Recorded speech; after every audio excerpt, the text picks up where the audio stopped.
Hello everyone, welcome back to my channel, and if you are new here, hi! My name is Natasha and it's fantastic to have you here. For today's video, we are unboxing and taking a look at the Fortuna Amethyst Aura Tarot deck. This is by Studio Artemy and it retails for $62. There's also an emerald version as well as the limited edition opal aura. So if you haven't checked out the opal one, I highly suggest you do. I have a video that I hopefully will remember to link. So thank you so much to Studio Artemy for sending this deck our way. As always, in the description box below, I will link where you can legitimately purchase it. And whilst you're there, I do have a link tree that will provide you all of my social media links as well as my Etsy shop where I do private readings. All right, I was highly impressed with the opal version, so I'm excited to see what this version will bring. So fate will find a way. This says the Fortuna Tarot deck is a 79 card deck designed to help you unlock your potential and turn your purpose into gold. Combining ancient alchemical principles, tarot, numerology, and astrology, you will embark on a new journey within toward clarity and enlightenment, opening the gates of the occult and spirituality. Created by Maria J. Fajardo Praena. Hopefully I'm saying that correctly. If I mispronounced your name, I do apologize. I'm so sorry. So let's open her up. I love the purple color. It's so rich. Ooh, that key.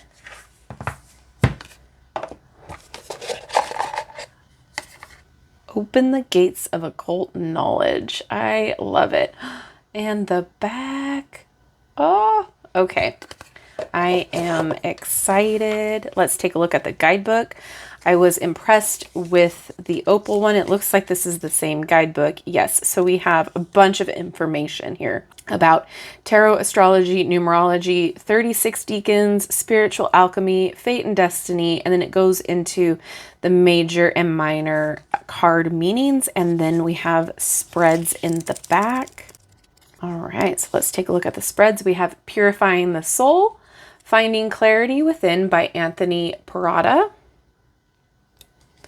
Turning into Gold, Alchemizing Your Reality by Josh Van Bush. And then it goes into acknowledgements and then about the author. So this little guidebook here is packed full of information. I was really impressed with the other version. So I am excited to see this card. Look at the matte purple, plum, amethyst. And then we have that rainbow hollow. So pretty. So Seeker instead of Fool, the number and title on the bottom. All of this is that hollow foiling. Looks like silver hollow. Oh, so pretty.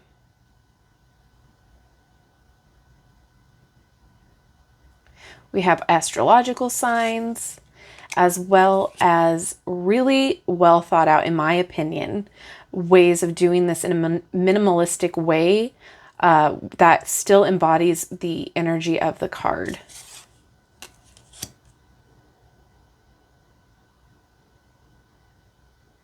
And this also is very much a Tarot de Marseille vibe. Marseille. Tarot Marseille.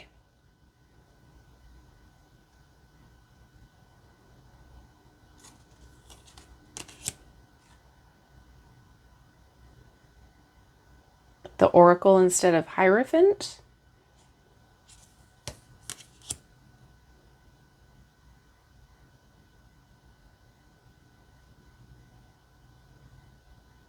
I like that this looks like a mirror too. To me, that looks like a duality of the self as well. So you can read that card in a couple different ways.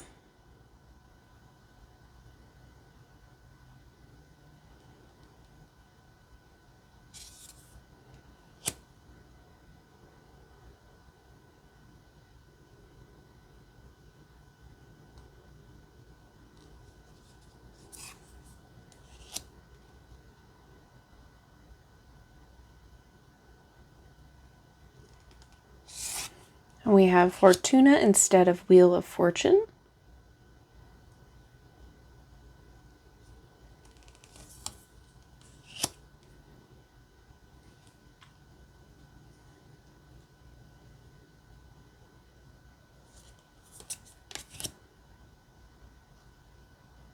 Hanged One instead of Hanged Man.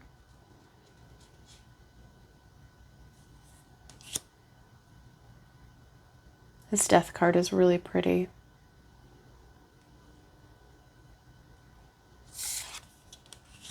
Alchemy instead of Temperance.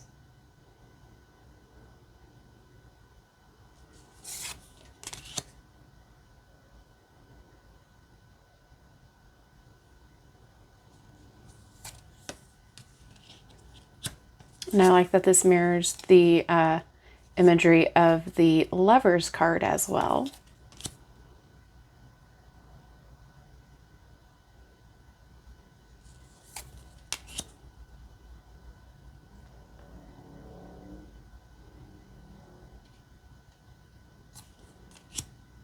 It's just so pretty.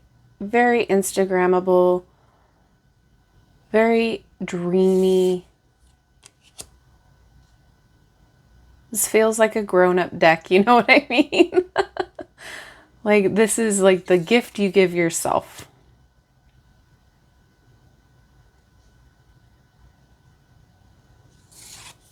Universe instead of world. I love that.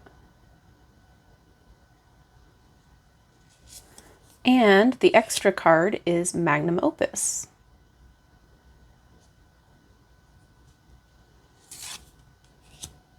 I really enjoyed the thought process that went into the minor cards here. So we have candles instead of wands, and doesn't that look like a match? Ah, love it.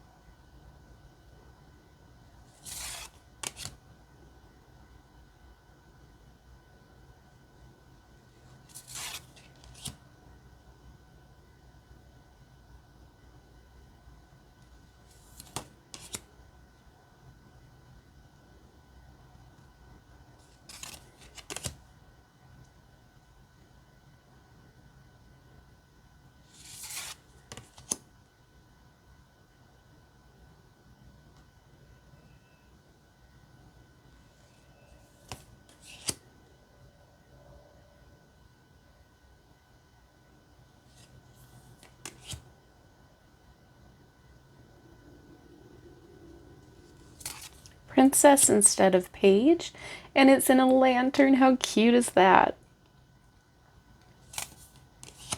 We have a bigger lantern for the prince or the knight.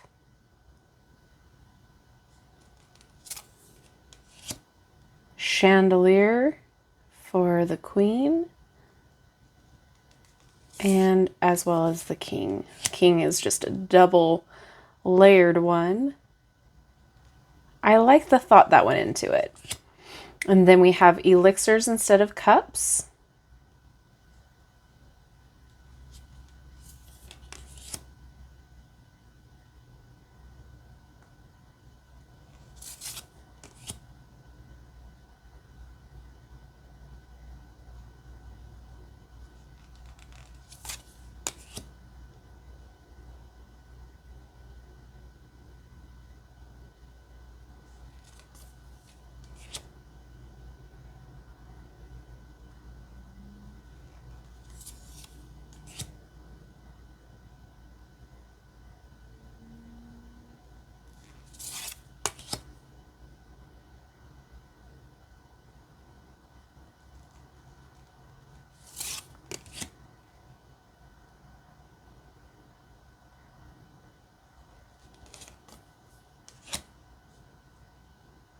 Fancy.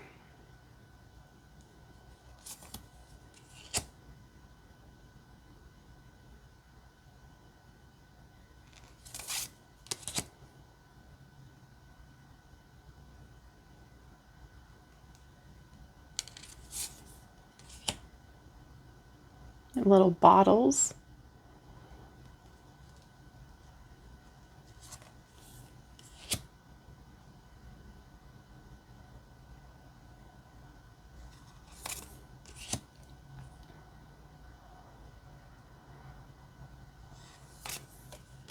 We have keys instead of swords.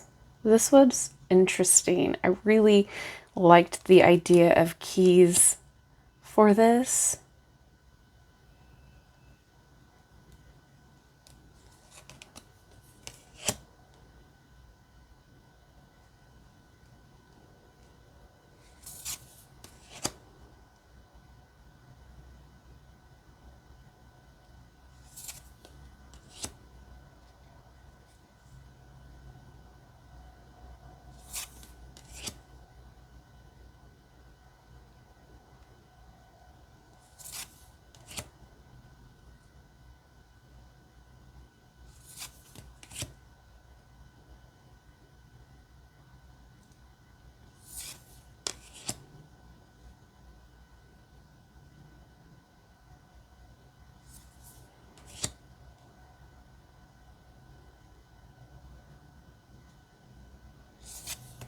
And look at their locks. Oh, so fun.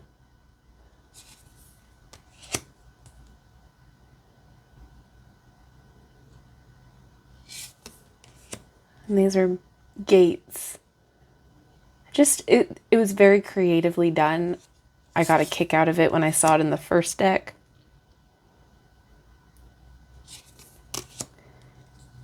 Appreciate the thought that went into the deck. So we have the talismans instead of pentacles. So just as in the first one, I feel that it can be intimidating for beginners or those just starting out, but it is not a deck that I feel would be terribly hard to learn on if you are drawn to it. It's something that has a really decent guidebook to help you along the way. So you're getting the whole package here. It's not just, you know, the cards and then you have to struggle. So that's a really good positive note for that. However, as I always say, if you are drawn to a deck and the artwork and the energy of the creator, etc., you're going to learn best on the ones that you are drawn to. There's a reason why you're drawn to it. So if you do struggle with the guidebook, it's always nice to have a tarot reference guide by your side that you can understand and get to easily. I do have a video on the ones that I recommend that you can find on my channel if you need a starting off point. But this has got enough information in the guidebook to help you along your way. We got a ring here. And I love the added astrological signs and associations here. I have a necklace for the queen. And then we have a crown and a sword for the king.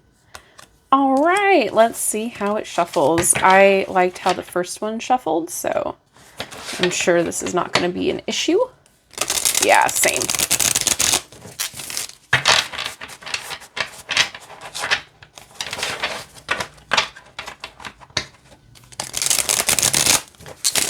The cardstock is very sturdy but flexible, so it will snap back really nicely, as you can see.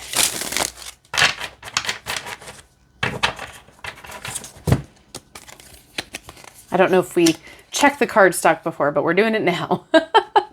So it's flexible, like you can see, snaps back just fine. It is a nice, on the thicker side of like what you would expect a mass-produced deck to feel like. It's a little bit thicker than that, but it still snaps back just fine, still flexible, still easy to shuffle.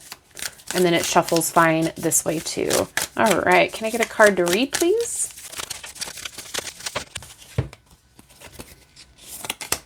Okay, we're going to read for the Six of Cups, Six of Elixirs. Okay, so we have some keywords: nostalgia, memories, innocence, and forgiveness. The element is water, lord of pleasure. And astrological influence is the sun in Scorpio. The Six of Elixirs, or cups, is traditionally depicted as two youngsters in a garden exchanging some cups filled with flowers, with a house in the background. The Six of Cups is often referred to as a card of memories, nostalgia, and innocence. However, the meaning of this card goes far beyond that. The Six of Cups indicates that after the intense pain and loss from the previous card, the Five of Cups, the universe is asking us to see the world with a childlike attitude and not to hold grudges about the things that upset us. The Six of Cups is ruled by the second decan of Scorpio, which is related to the sun in Scorpio. This card is the ultimate symbol of healing and transcendence. The sign of Scorpio is connected with transformation, rebirth, and renewal, indicating we are entering a period of recovery. The number 6 in numerology is often related to healing, generosity, and charity. It reads as 5 plus 1, which shows that we, number 1, stand in front of our conflicts, number 5, and how we can heal ourselves. This card is directly connected to our inner child and suggests we should have less rigid or structured way of seeing life. Understanding our healing is a journey and not a destination. The Six of Cups is also a symbol of forgiveness because we simply did not know better, and that is okay. I love this, and I often say that healing is a journey, not a destination. I love that this is included in here. So reverse. When the Six of Cups appears reversed, it can indicate that we are idolizing or spending too much time thinking about our past. When we are hurt and in denial, we tend to forget the root of our pain as we seek comfort in the familiar and the things we already know. This is why often, when we are facing hardship, we remember only the good things, but not the negative ones that led to our discomfort, as our memory is selective. The Six of Cups appears as a symbol to open your eyes and see reality for what it truly has been. I love this whole explanation. This is awesome. I love that it goes into so much more detail. And I do want to read for you the Magnum Opus card here. In the Major Arcana, there is a quote that relates to the Major Arcana card. So this says, "I create as I speak. Through my words, the world around me changes as I please." So Magnum Opus. Magic, transmutation, command, expertise, fire, water, earth, air. Magnum opus is an alchemical term, also known as the great work, for the process of working on the materia prima in order to obtain the philosopher's stone, also known as the elixir of life. It describes the personal and spiritual transmutation our soul experiences toward enlightenment. The Magnum Opus card is therefore connected with magic and expertise. How, after freeing our minds from the mundane limitations, we connect with the ultimate life force, spirit, the universe. This card is a reminder that we have the ability to alter our reality based on our thoughts as our words become actions. What you believe to be true, so it will be. The Magnum Opus card is seen as the union between all elemental forces, fire, water, air, and earth, which leads to aether, also called quintessence or void. So reverse meanings. Be wary of your thoughts, for they can be a prison that restrains the true essence of the soul. So I highly recommend this deck. I think there's so much information packed in here. Like, look at all of that. That can provide a lot of really good education if you are actually, you know what, no matter where you are on your tarot journey, I think having more information is only even better. I think no matter what your journey, how far along you are on it, this would be a deck for you.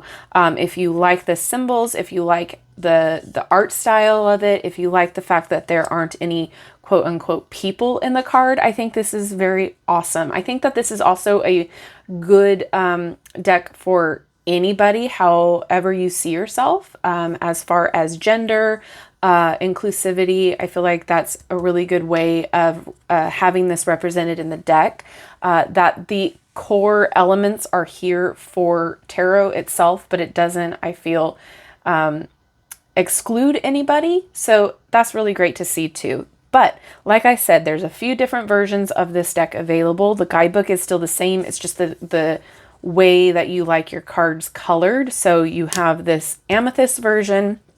We did go over the limited edition opal version, so check that out. And there's also an emerald one. There's also a bunch of awesome other products on their website, so check them out. I've been really impressed with the decks here. So on that note, let me know what you think about these decks. Like, are you excited? Do you like them? Which one do you like better? Let me know all of your thoughts down in the comments section below. I enjoy reading all of your thoughts and comments. So thank you so much for hanging out with me today. Thank you so much to Studio Artemy for sending this deck our way. I really appreciate it. Thank you so much. And if you have not done so already, don't forget to like, subscribe, and hit that notification bell on your way out of this video. That way you will never miss an upload from me. Thank you again, and I will see you in my next video. Bye-bye.